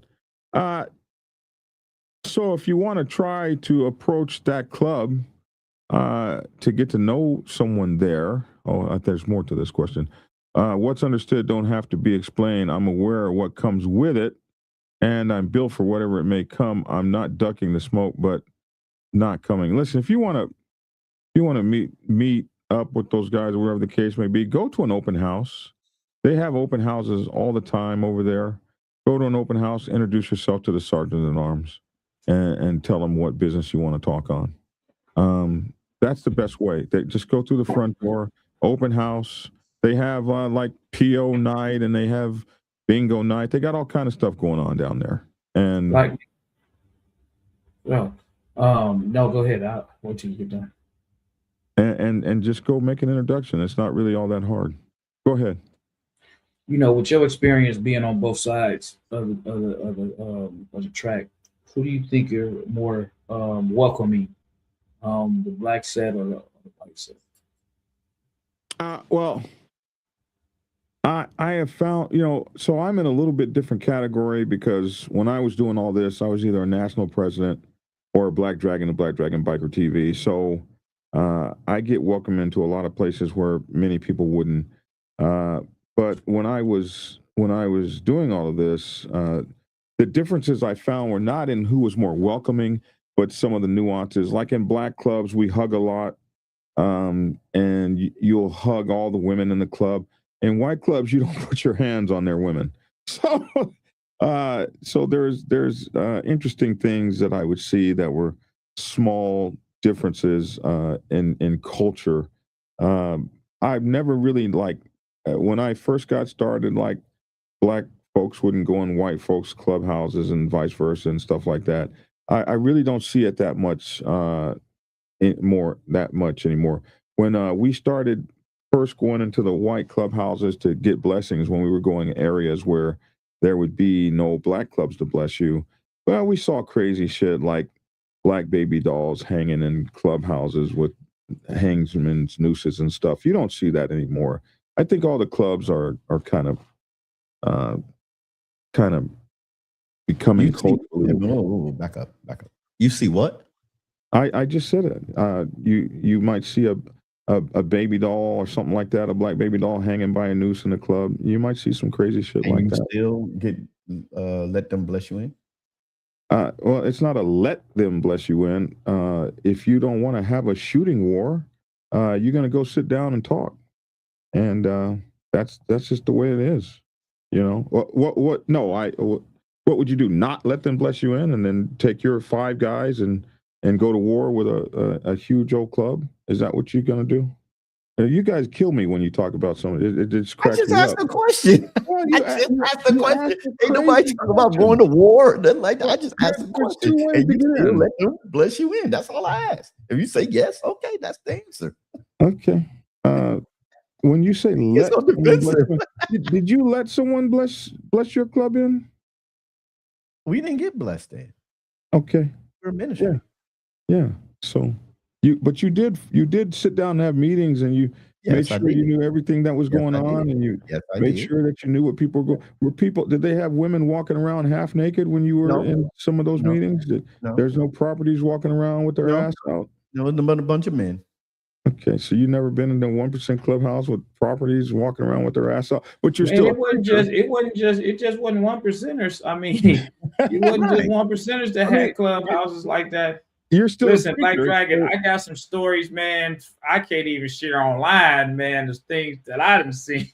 But no, I'm not saying that I have not seen stuff. I just knew how to. You really done motorcycling. I knew how to remove myself. You've really done motorcycling in Texas.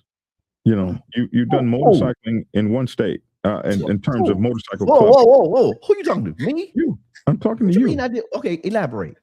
Hold on, Black Dragon. How many you said he did? He said one state. Elaborate. You've done motorcycle clubbing in one state. How many chapters do you have across the country? Where you get that from? How many chapters do you have across the country? Oh, you're talking about my organization. I'm talking about your motorcycle club. Personally. No, I didn't say you personally. You've written all over the country. I got that. Okay. Yeah. You know what? I asked Black Dragon, Elijah, did you do 40? Did you do the 48 states? No, I need 3 more. Okay. I guess I need 3 to do the 48 states. How many have you done? Do you know how many you've done? I've only done north to south. Okay. I never went west. Right. That's my problem. Every year I'm going back east. I'm from from the East Coast. I'm going back east. I go back east like 3-4 times a year, and I'm like, God dang it, I gotta get to California. I gotta get to Oregon. Yeah, that's what I want to do. I want to go west.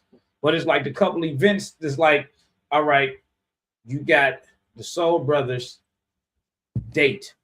I want to go to their event in Arizona. But then I got my guy Divided Times, DT Nephew. They got the same date for their event.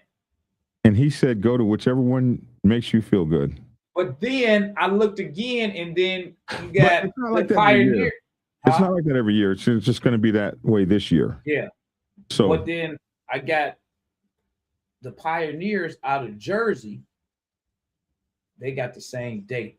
And now for me to pick which one of the three, I have to go with the Pioneers. out of Jersey? Out of Jersey. I have to go to the with the Pioneers because they have came out to my event 2 years in a row. Yeah, you have So to go I there. have to return the love to them. Seeing that it's the date where it's like, man, I can be going here. I got to go where, people, that supported me. I got to show them that love. I think, Lavish, the first time you ride west across country, the first thing that really blew me away and still blows me away to this day, especially if you're riding in Texas, is when that speed limit opens up to the Autobahn level. And you realize I can really ride damn near about as fast as I want right now. Yeah, you can really see that gas gauge going down. Oh, and you just suck, boy.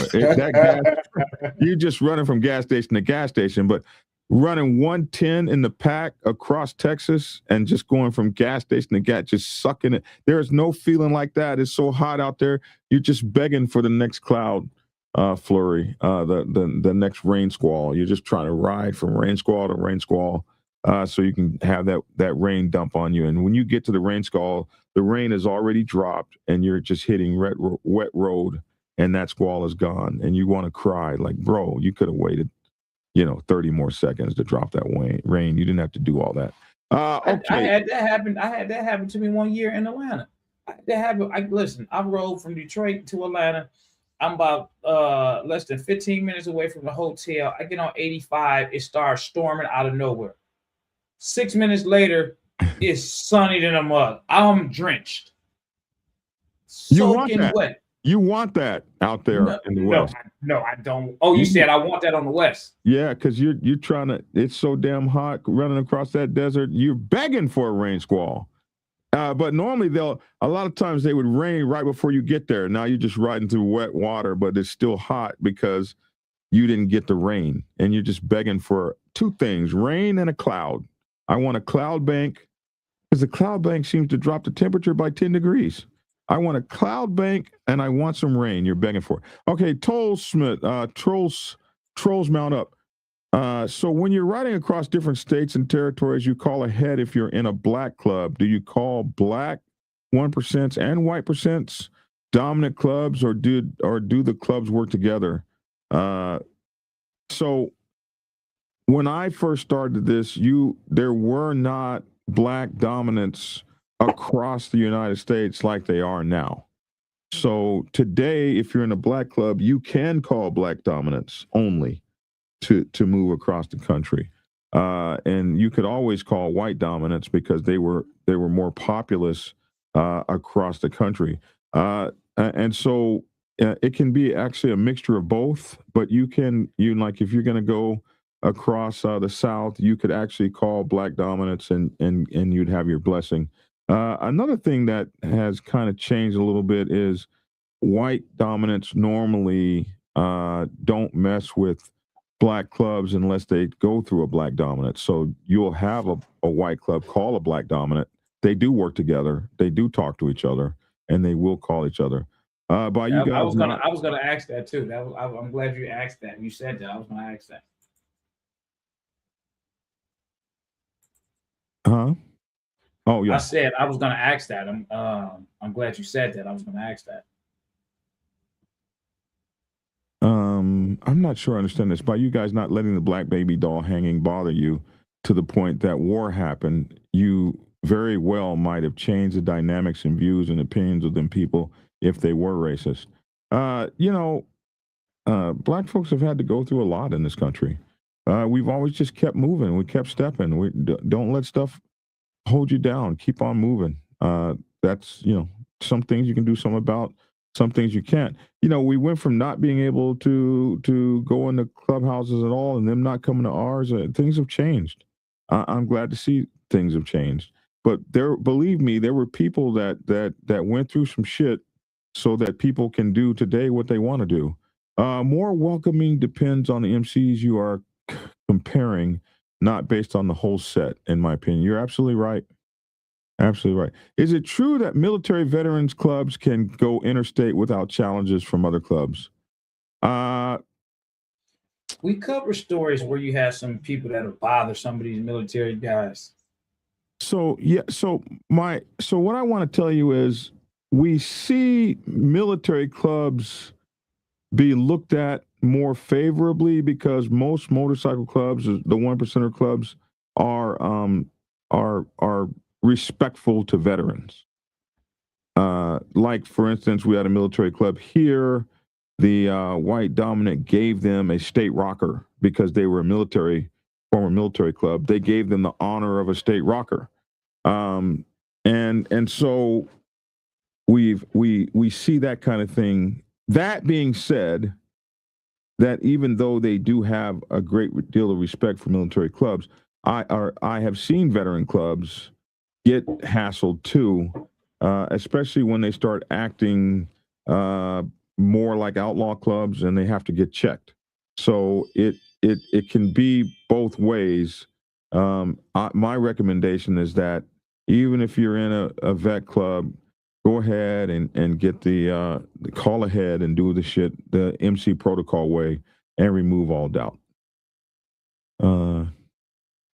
Lavish, Hey guys, I I gotta accepted go. your club into my Facebook.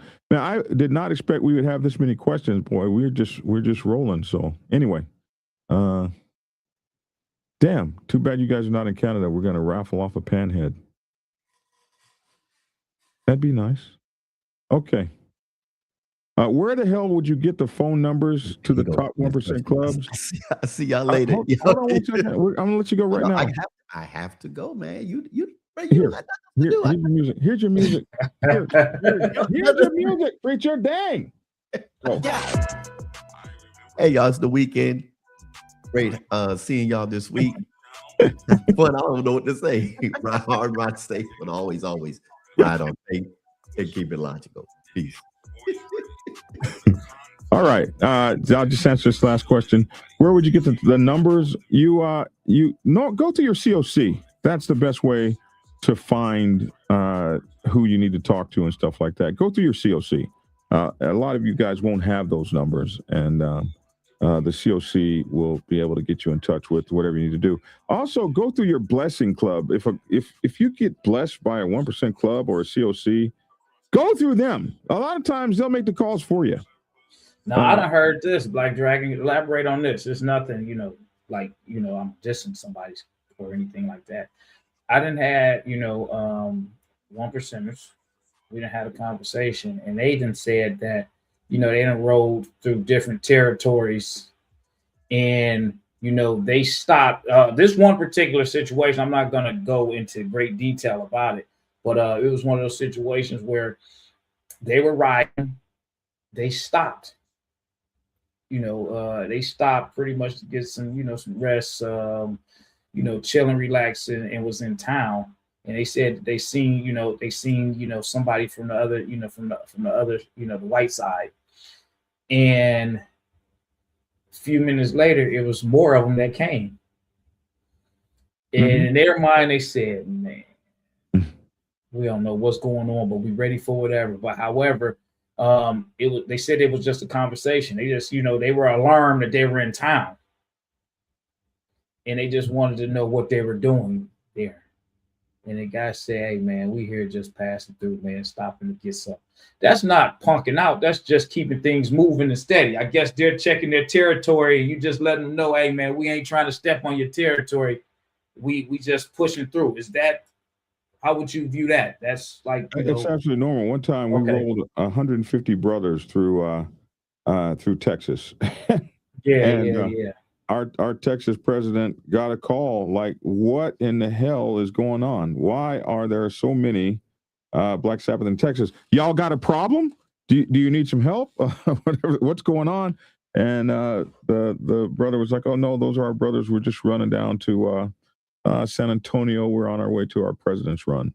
So they absolutely will stop you and say, hey, especially if if you're in a club, and your club is in an area, you might not necessarily need to call through. Your club is already there. It's blessed. So your patch is known in that area, but you rolling through with 150 bikes and your club only has like 30 members. Like people want to know, like, what in the hell is going on? Why are you moving across the country like that? So absolutely, they will check their territories. And, for if you have a good reputation, a lot of times it's just a call. Hey, sorry, press, should have given you guys a call and let you know our president meeting was going on. And yeah, so the in that case, it was a white dominant, and they absolutely made that phone call to find out why we were there. So calling ahead helps. It really does. Even in a place where you're blessed, have your president call the local dominants and say, hey, we got a big run coming through.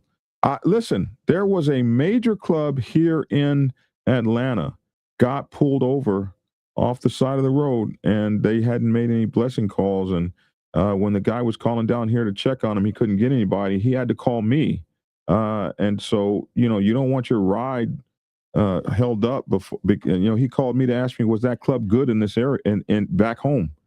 Because if they weren't good back home, so a lot of times you're not good back home, but you're going to run your colors on the road out there. They'll call home to see if you're good there, and you'll get your color snatched here because you weren't good there. I've seen all that stuff, man. It's interesting.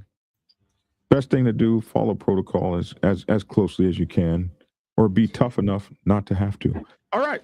Hey, Double OG, man. Hey, listen, it's funny. Black Dragon, they waiting. They want to know who I'm calling out this year for the 26th Lavish Biker Bash. It's coming. I will be making an announcement at a further date. I know who you're calling out. Yeah. I think I know. Yeah, I think you told me. Yeah, that's one of the candidates. I'm still figuring it out and making sure everything is what it's supposed to be, man, before I go ahead and throw it out there in the atmosphere, man. I'm working. Hey, Black Dragon, I think I want to do a press conference this year. or hold a lavish press conference. Hey, there you go. I like it. I like it a lot. All right. Yeah. What part of Detroit is the other guy? Who's he talking about? What part of Detroit is the other guy from? Is that you? I don't know. He's in West District 2. Harrison Avenue. He's in District 2, wherever the hell that is. If you want to be political. All right. I think we tried to. We're on a long time, so I hope we've answered as many questions. We got to do this again. I didn't know we'd have this many questions. All right. Let you get out of here, Lavish. Good morning, Ghost, Eagle, Guardian. Okay, listen, man, we're going to go ahead and get out of here. I got the information, Black Dragon. I sent you a text. We'll get it Monday. The new flyer for the Lavish Biker Bash 2026 that's going on September. Oh, that save the date thing? Here, let me show it right now. Save the date. Yeah, go ahead. I want y'all to go ahead and save the date. Okay, save it and then open it. And there it is. Okay, here we go. I want everybody to see this. Listen, I wholeheartedly support this. I was here. I went to this Biker Bash. Let me tell you something. It is the bomb. If you haven't been to let me talk for you. If you haven't been to a Lavish Biker Bash, it is the bomb. These bikes be there. He has a real live bike competition with the tents. And it looks like a real regular thing. Like, I didn't even know it would be like real like that. It had all these bikes in there, and you could hear these bikes 2 miles down the road. All of their sounds. He has sound system competition. He got the whole Harley Davidson parking lot taken up. There are hundreds, if not thousands, of people there. So the daytime thing is crazy with food, and you know how Harley Davidson dealerships be. They have stuff on the whole parking lot was full. And then the nighttime, so the meet and greet was crazy. The day party was crazy with the sound competition. The night party was crazy. And it's only $25. Really? That's it? Yep, that's it. You're trying to break nobody. I mean, because you got to look at it, man. One, it costs money. It costs money to actually put on an event. But then at the same time, you got to think about the people that's spending money to even come to your event to partake in your event, man. So I ain't trying to go up to the astronomical, prices, but it do cost money. I do try to put on a great event so everybody can enjoy it, come back, look forward to doing it. It's neutral grounds. It's given by me, and we have a great time and it's fun. Black Dragon, he was there. I'm hoping that he put it on his calendar I will be for back this year. Yes. So this year he will know what to actually expect because he didn't set up at the day party. Yes. So he'll be able to come and set up at the day party. If not, the meet and greet that Friday night. I'm going to be there for all 3 days this time. I'm setting up. There's too many people there. And Detroit treated me with love, man. Yeah. So we see that Lavish is quite the man. Lavish was surrounded, but I'll never forget that woman that had him, and she was like she was like 2 inches from your face. That was funny, man. I was like, okay, can he get a breath of fresh? I didn't even want to. I was like, damn, Lavish, you got patience, bro. She held you for 15 minutes, man. I know, man. So that's going on, man. So I'm putting that together, getting the preparations. You can go ahead and start booking your rooms now if you're interested in coming. The link's up on my page, Lavish Biker Bash. Get your room on now. Facebook. Get your room now because it won't be there. I'm going to get my room today. I didn't get my room. And I was punished severely for that. I had to stay way the hell out. So y'all get your rooms because when I get ready to call this club out, they're going to be coming down there. And then I'm looking at Cali, CDTV. Yeah, I know the East Bay Dragons. I know about their party Labor Day weekend. I used to go every year back in the 90s. I used to go every year. It was amazing. I want to go down there. The time I said I wanted to go, I didn't realize that my event was that same weekend. But the beautiful thing about that event is that you got 3 major events going on that I know of, not taking shade away from anybody else that might have an event going on that weekend. But it just gives people a chance to be able to travel within their budget and within their means for their time. Yeah. So that's a great thing as well. This is a professional thing. Well, hell, we got the police commissioner here. We got the honorable. He's going to do it right. And I was really blown away when I saw it. I was not expecting. And look, Lavish had the whole goddamn police department. This is before he was the commissioner. But I can't imagine what it's going to be like now. He had the whole police department outside of his event, standing like at attention or something. There was like 10 cars. And they never handed out one ticket that I saw.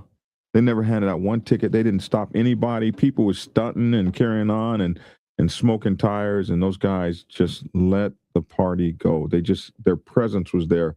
They didn't even come inside the gates. It was very respectful. Yeah, because you got a security event for the people that's coming, man. People they traveling. People want to enjoy themselves and they want to have a good time. They don't want to come and be bothered, harassed, or in the midst of any conflict, trouble. And I have a 0 tolerance policy at my event. If you arguing, you gotta go. You gotta go.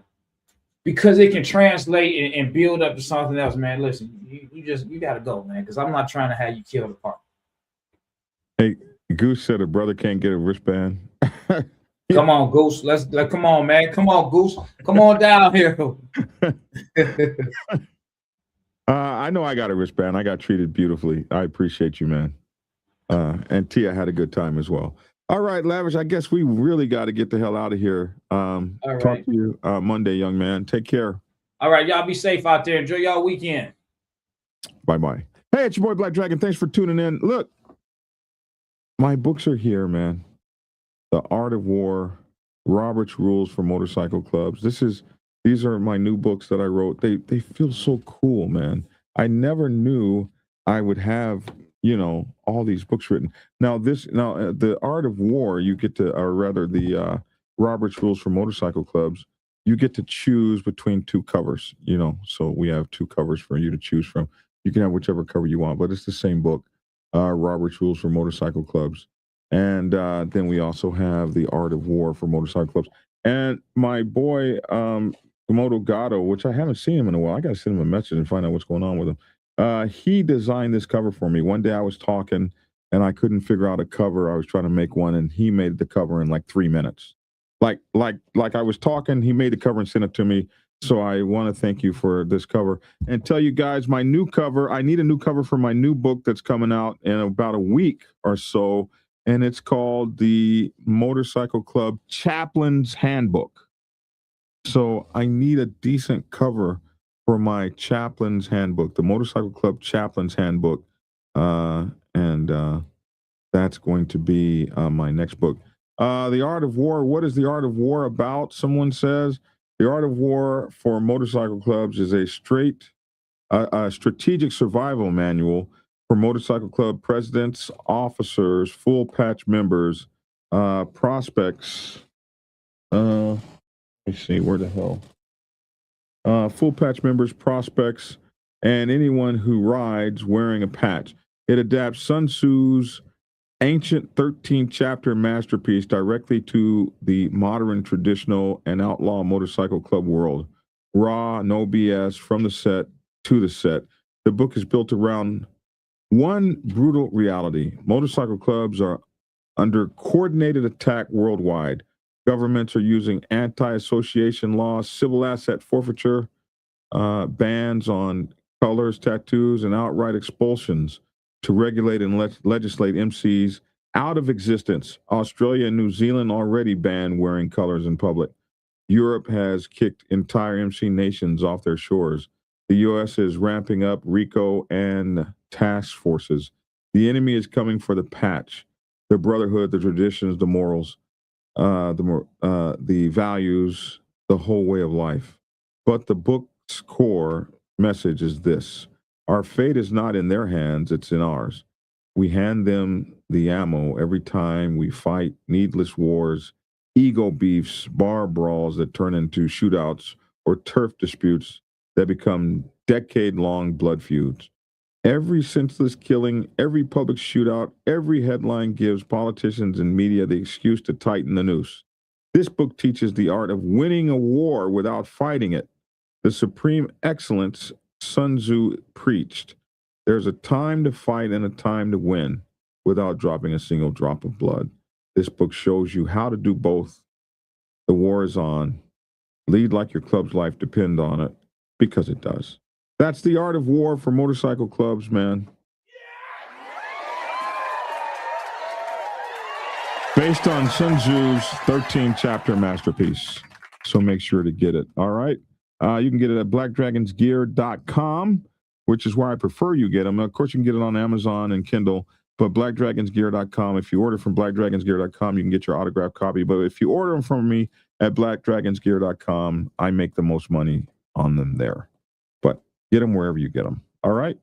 That's really cool. Thank you guys all for tuning in. Catch you guys Monday.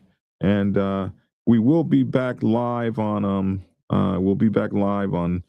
TikTok at nightly, probably starting this weekend or early next week. All right, that's it. See you guys soon. Bye-bye. Have a safe weekend. Love each other. And try to find a way to treat everybody individually like solid pieces of precious gold. Capiche? Swoosh. Dun-dun-dun, dun-dun-dun, dun-dun-dun, dun-dun-dun.